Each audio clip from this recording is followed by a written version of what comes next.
Scythe is a pretty multifaceted game.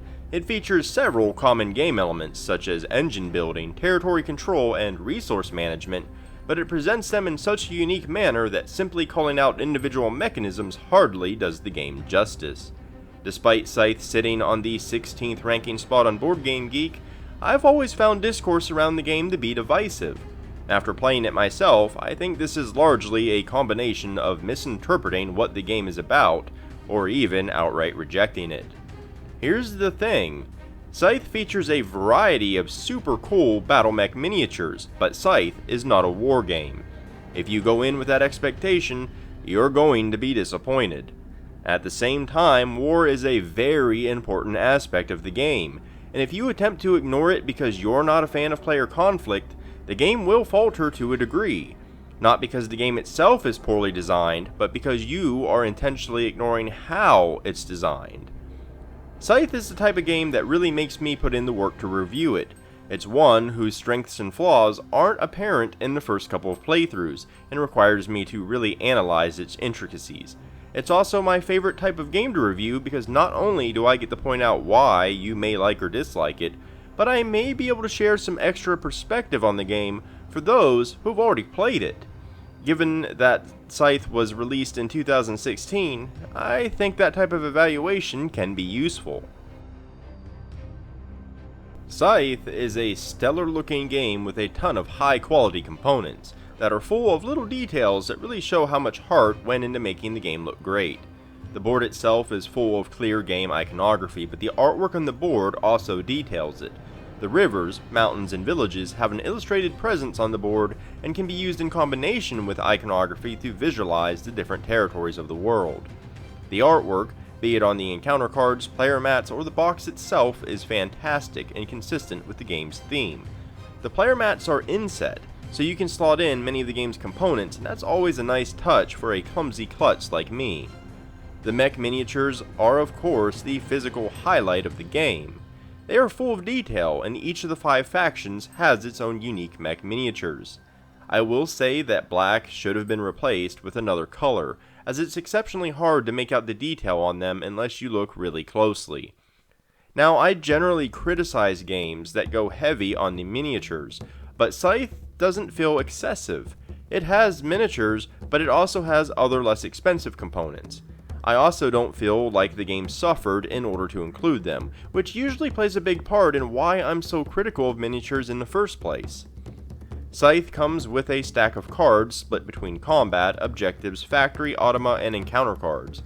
They're high quality enough that I haven't felt the need to sleeve them yet, and they are only really shuffled at the start of a game, so they aren't exposed to much wear and tear anyway. There are numerous small wooden components from generic resource cubes to neat little buildings such as the mill and monument. One small detail that I enjoy is that the little worker meeples are uniquely shaped for each faction. It's a small thing that adds a bit more individuality to each faction's meeples beyond just the color. Every faction also has a unique character mini featuring a character and animal, and they are as equally as aesthetically pleasing as the mechs. You also get a set of automa cards and a separate rulebook for solo play. There is a couple of things that I take issue with. The first is that the game board features 7 starting areas, 1 for each faction. However, only 5 factions are in the base game. Those spaces are reserved for factions that come in an expansion. By the same token, the backside of the board has enlarged territory spaces, but you need to purchase a board extension to complete it. I have a large disdain for any design that makes a game feel incomplete. While Scythe offers plenty of components for the price, for someone like me, it's hard to shake the feeling that you're missing out on something, and when a game is priced at $99, that is not a feeling I want to have. Scythe is most certainly a heavy game, but don't let that intimidate you. Most of its complexity comes from its breadth of options and plenty of small interactions. The core is actually quite simple. You have 4 actions listed on your character board. You move your action meeple to the one you want to perform. The meeple has to move, so you can't choose the same action 2 turns in a row. Each action has a top and bottom. You perform the top if able, and then the bottom if able, paying any required cost for either. Each action is pretty simple. You move units with the move action, produce resources with produce, deploy a mech, build a building, and etc. The game's complexity largely comes from exceptions within its core rules, rather than convoluting the core rules themselves. It makes Scythe accessible, despite its weight. The number of exceptions can actually be overwhelming at first, but if you follow the game's recommended path to learning it, it's much easier to process. You see, Scythe doesn't recommend learning the whole game before you play. It instead hands you a card with some open-ended turn recommendations. It encourages you to push buttons to see what they do, rather than decipher the inner workings of its tactics and strategy from the get-go. The moment you start pushing buttons, the pieces begin to fall into place and everything makes sense. Of all the heavy games I've taught to my group, Scythe was the easiest for them to grasp. Its simple and straightforward action selection system really carries the weight of the game so that you don't have to shoulder it yourself. An additional benefit of the system is that there are no phases or rounds. You take your actions and play passes to the next player. Turns are over quickly, so no one has to wait long. Yet those decisions carry enough weight in both the short and long term that they provide the strategic satisfaction most players will be looking for. The player with the most money at the end of the game wins. You earn and spend some during the game, but the vast majority of your wealth will be accumulated via endgame bonuses. Essentially, you are awarded money for each territory you control, every 2 resources you have, and every star you've earned. Popularity acts as a modifier. The more popular you are, the more valuable each endgame bonus is. There's also a special building bonus that's randomized every game. I think most players' first mistake with Scythe is going to be assume that there is an optimal way to win. Most concepts in Scythe are used to pay for costs, including popularity. I know in my first game I was hesitant to do anything to ever lower my popularity, but the true brilliance of Scythe is just how nuanced it is. There are actually many paths to victory, despite the fact that the majority of the points come from just 3 sources. Let's talk about stars first. The game immediately ends when any one player has 6 stars. The faster you play and earn your stars, the fewer points other players will be able to earn from them. Stars are earned 9 ways. Each star can only be earned once, except in the case of winning combat, which can be earned twice. Every star marks an achievement of your empire. Deploying all of your mechs, building all of your buildings, completing an objective, and so forth. I won my first game with only 3 stars. My engine building was more spread out than the other players, so I couldn't get most of the stars that depended on my engine. Instead, I earned some extra money during the game that translated to points, and I booted another player off of the factory right before they ended the game, while also controlling a lot of other territories. The factory counts as 3 territories, and that pushed me just above the rest of the table. Was I lucky? No. I planned that all out intentionally. While there is a handful of random elements, very little of Scythe's gameplay can be contributed to luck. Your success comes from 3 important aspects: planning, efficiency, and adaptation. Where Scythe falls for a lot of players is with adaptation, and that has everything to do with war and attrition. Scythe is not a war game. It's a sentiment you will commonly see in online conversations about Scythe. And it's true, even the rulebook calls out how uncommon combat is, but it isn't the whole truth. Aggression in Scythe, or the threat of it, is an important tool in your arsenal. Like anything else, it has a cost. In combat, you have to secretly bet power, as well as play combat cards to boost that number. You have to spend both, the power you bet and the combat cards you play, whether or not you win or lose. A lack of power in combat cards leaves you open to further aggression. Plus, gaining 16 power is one of the ways that you can earn a star. If you have a large workforce, it also has to be spent in order to produce. To top it off, if you win and any enemy workers were present, you lose popularity for driving them off of their land. Since the engine building in Scythe is so elaborate, and the cost of combat is so high, this puts players in a Cold War situation. The pros of engaging a player have to be weighed carefully, and just the presence of an army alone can be intimidating enough to influence another player's actions. This is by design, and it's brilliant. I've never seen a game manage to capture the sheer unspoken threat of aggressive action so well, and balance it in a way that makes actually taking that action a hefty commitment. The problem is, I think some players take this the wrong way, and refuse to pour some heat on the Cold War when they desperately need to, and this has some consequences. First of all, it leaves you at a disadvantage to players who are aggressive. If you feel that Scythe is a passive game with no player interaction, and then your neighbor sends your workers screaming home and steals your land, it's going to feel like the game wronged you somehow. Secondly, if the entire table plays pacifistic, the game is going to run into some issues. There are a few random elements. Your faction and player board combo is always random, the layout of the player board differs, and the factions are extremely asymmetric. Encounter, objective, and factory cards are random, as is the bonus for scoring points regarding buildings. However, players left to their own devices can and will find a sequence of moves that is very efficient. Each faction always starts on the same part of the board with access to the same starting resources that they always do.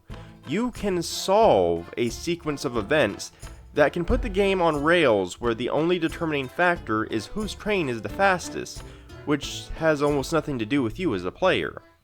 That may seem like a design issue, but it's only an issue if you play the game wrong. Player interaction is a big part of the game, and it cleanly derails that train. You can't ignore it, stand on the tracks, and then complain when the train hits you. Here's the thing. Engine building is great in Scythe. You can produce resources in territories you control that you have workers in. You can then spend those resources on buildings, mechs, upgrades, and enlistments, all of which further your empire in some way. Engine building is solitary, however. Without player interaction, the game would boil down to who can build their engine the fastest, and that works in some games. In Scythe, it wouldn't, because in a bubble, each faction and player board combo has an ideal set of moves to make. Gather this resource to make this cheaper to make this thing repeat. Player interaction is what stops the entire table from performing those ideal strings of commands, by changing what is ideal.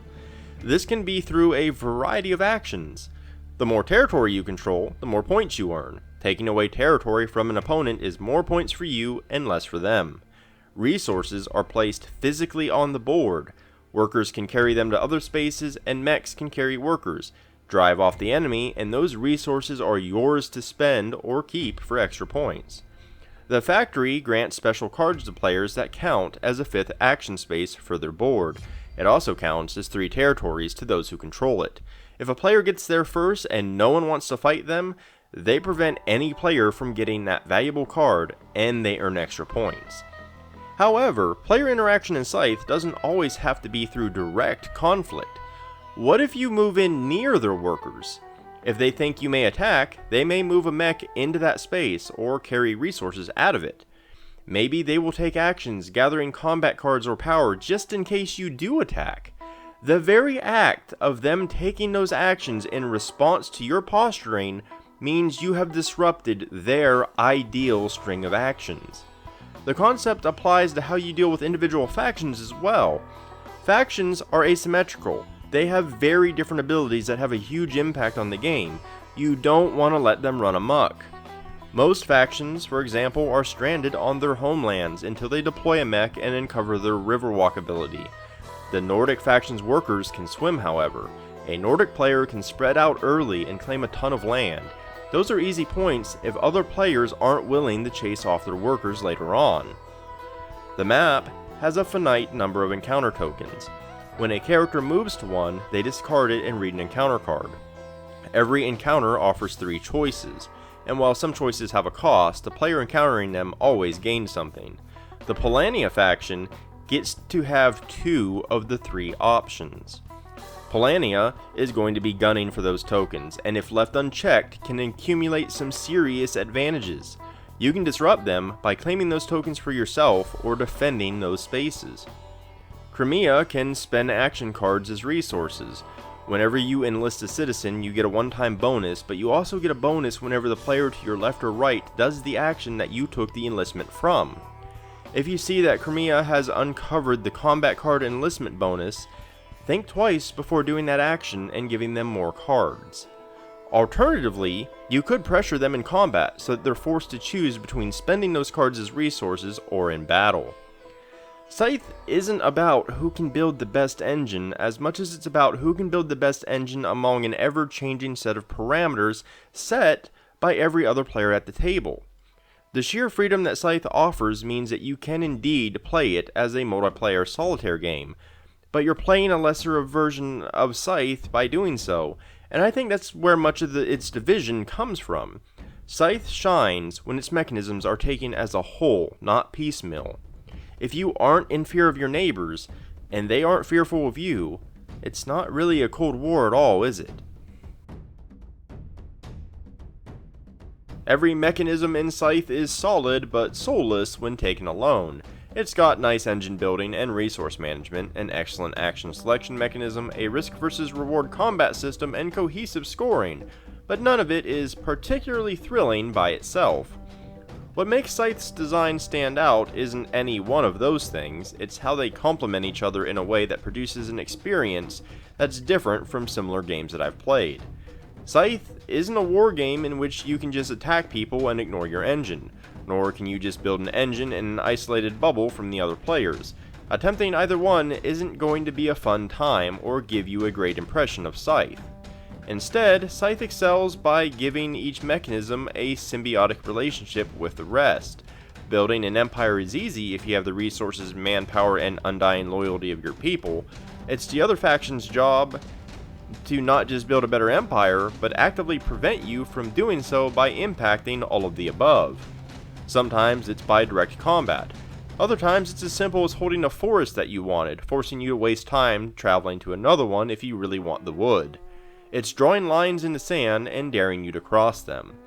Scythe presents you with a solvable jigsaw puzzle, if you were the only one at the table. However, the other players constantly change your pieces, sometimes just by focusing on their own puzzle and forcing you to scatter it to the floor so that it's not as pretty as yours. Any well-oiled machine is bound to have a few chips here and there, and Scythe is no exception. Let's start with the encounter cards. They are a brilliant mechanism that adds a touch of unpredictability and gives players an additional resource to compete for. The choices are presented in a story-like context, usually with a good, neutral, and evil choice. Help herd some sheep, or use them to trip a mech, throw some kids a coin, or cut down their treehouse, that type of thing. It's meant to add some thematic immersion, but it really fails at it. By design, there's no flavor text. You're meant to see the situation via the beautifully illustrated artwork. The problem is, there's a whole table full of people. Passing the card around would just slow down the game, and 90% of the time, players just ignore the flavor to read off which choice they picked. That's because any moral role-playing the game likes to hint at is going to be ignored in favor of efficiency. If the evil choice is the best choice for a player's given situation, that's the one they're going to pick.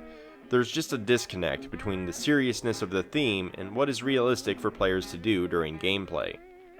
I've spent a lot of time in this review telling you how important combat is, or the threat of it anyway, but the system is just a bit too basic for my liking. It's tactical, sure, but very simplistic given the super cool mech stomping around. You simply bet some power in secret, possibly adding some cards that just have numbers on them, and the highest overall number wins. I really wish there was more to it. It would help with the cognitive expectations upon seeing mechs be front and center of the box, followed by the detailed mech miniatures. By the same token, while the factions are highly asymmetric, there's no real difference between characters, except for the miniatures. As a rule of thumb, I don't like anything in a game existing purely for show. Since Scythe went through the trouble of making unique, detailed miniatures for the characters, I feel that should be reflected in the gameplay. There is a diplomacy system, if you can call it that. Essentially, you can make informal agreements in the game, which you can pretty much do in any game anyway, but the difference is you can barter with coins. However, no one ever does that. In addition to being a resource, coins are also points. Trading points for an agreement the other player can easily ignore is too big of a risk to rely on. It would be nice if the idea was more fleshed out, perhaps by taking a popularity hit if you broke an agreement or something, but as it stands, it's just not worth using. I've played Scythe solo as well as at 2, 3, and 4 players. The game performs great at them all, albeit with a couple of important points I want to bring to light. In solo, you face a generic automa. The automa does a great job of keeping the pressure on you and has several customizable difficulty settings. It doesn't shy away from combat, and you have to make a conscious effort to slow down its advance if you want to win. The automa is not the cleanest one I've seen. It took me a fair amount of effort to wrap my head around its movement system. It's normal for automas to negate or simplify some rules, but having an entirely new system for determining the movement made it hard for me to grasp at first. The automa is also somewhat predictable, in the sense that they will always try to surround the factory. That information can make it easy to abuse. Regardless, it is still fun to play solo, but it can't capture the magic the way multiplayer does. In a 2-player game, much of the map is open, so players have to very consciously apply pressure on each other. Combat is less of a risk because there's no third party to capitalize on your low power after combat. It works well and makes for a more aggressive game than at higher player counts, but you can easily fall into the habit of staying in your bubble since you don't have to battle over territory as much. Higher player counts capture the game's vision best. At 3 and 4, there is much less free real estate when it comes to territory. Your borders constantly press up against your neighbors. The Cold War feel is more present here because you have to consider combat even more carefully. If you weaken yourself, you leave yourself open to an invasion on multiple fronts. Scythe is solid at all player counts, though it has a slightly different feel between them. Personally, I prefer it at 3 and 4, and I'm eager to play it at 5, but I did not have the opportunity to do so prior to writing this review. Scythe is an incredibly well-designed game that will give you a great experience if you meet it where it stands. Expect something different than what it tries to be and you're going to walk away disappointed. I think on the outside, Scythe does a poor job of managing expectations. You see the mechs on the box and you think it's a war game. Alternatively, you see the cost of war and think it's a multiplayer solitaire game about engine building. The thing is, Scythe can't be described in a handful of gaming terms, not accurately anyway. It's a game with heavy player interaction that completely relies on the player to use it rather than forcing you to. The thing is, players can get confused when their hand isn't forced because they're not used to being that unchained. They're used to being shown a thing and told to do that thing. In Scythe, you're shown a handful of concepts. The player with the most points wins. When the player asks how they earn the most points, the game shrugs and says, "That's up to you." The thing about Scythe is, that's the wrong question to ask. The question you should be asking is, what are the other players doing? And then go from there. I'm a much more aggression-oriented player, and I prefer games with plenty of direct player interaction. But the thing that draws me to Scythe is when everyone at the table meets Scythe where it stands, it's not predictable at all. When you treat every other player as opposing nations in a land grab for power under a tenuous, paper-thin peace, every move every player makes matters. Lords of Hellas is my favorite war-themed and area control game. It too has many paths to victory, but something is always certain every time I play it. I'm going to have to fight a lot of battles. In Scythe, it really depends on who is doing what at the table and which faction. I can play a whole game of Scythe without ever fighting, but you bet your ass I'm going to have to puff out my chest as an intimidation tactic and maneuver around so that somebody else doesn't bully me. I'm also going to have to find non-violent ways to slow down their own engine building. In most games with combat has very little consequence. Scythe manages to capture the threat of combat as a gameplay mechanism, and you rarely see that outside of convoluted historical war games. It's clever. Leaving the power of a player's experience in their own hands is a dangerous gamble for a game to take. However, not allowing players the freedom to spoil their own fun by playing wrong, so to speak, can lead to a very stilted gaming experience that feels spoon-fed. I admire Scythe for unrepentantly existing the way it does, and I'd love to see more games follow suit. It's earned my Golden Shield Award.